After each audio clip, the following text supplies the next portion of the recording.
నిర్మల్ జిల్లా ఖానాపూర్ పట్టణంలో కాంగ్రెస్ ప్రభుత్వం ఎల్ఆర్ఎస్ పేరుతో 20,000 కోట్లు దండుకునేందుకు 25 లక్షల కుటుంబాలపై ఆర్థిక భారం. ఎన్నికల ముందు ఇచ్చిన హామీ మేరకు ఉచితంగా చేయాలి, చేసే వరకు వదిలిపెట్టాం, బీఆర్ఎస్ తరపున పోరాడతాం. ఎల్ఆర్ఎస్ పై సిగ్గులేని మాటలు మాట్లాడుతున్న కాంగ్రెస్ నాయకులు అధికారంలో లేనప్పుడు ఒక మాట, అధికారంలో ఉన్నప్పుడు ఒక మాట. ఎన్నికల ముందు ఇచ్చిన హామీ మేరకు ఉచితంగా క్రమబద్ధీకరణ చేయాలి, చేసే వరకు కాంగ్రెస్ ప్రభుత్వాన్ని వదిలిపెట్టే ప్రసక్తే లేదని జాన్సన్ నాయక్ అన్నారు. ఖానాపూర్ బీఆర్ఎస్ పార్టీ కార్యకర్తలు, నాయకులు పాల్గొన్నారు.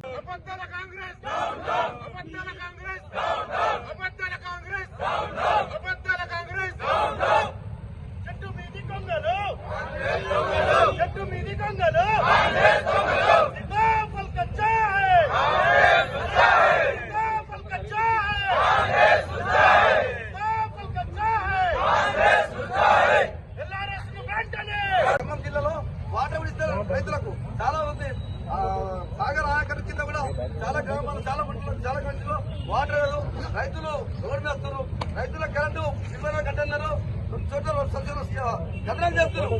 కేవలం వీళ్ళు కల్లిపల్లి మాట చెప్పి వాళ్ళకి ఏం అర్థమైతే లేదు. కొత్తగా వచ్చిండ్రు కానీ హామీలు బాగిచ్చి ఈ రోజు మన పిల్లలు ఎంతో చెప్తారు.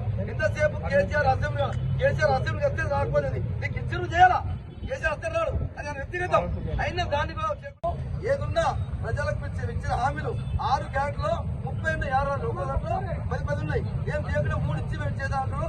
దీన్ని మేము తరిమి కొడతాము. మేము మహిళల పట్ల ఉచిత బస్సుకు మేము కాదు కానీ క్రియేట్ చేస్తారు.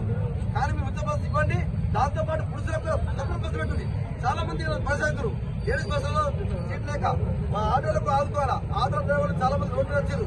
ఈ విధంగా మేము చేస్తున్నాము. దయచేసి ఏదైతే ఈ ప్రభుత్వంలో జరుగుతుందో ఎల్లారు ఎత్తేసి వెంటనే ఈ ఫీజు మాఫ్ చేసి ఫ్రీగా ఉద్యోగం ఇస్తా చెప్పింది.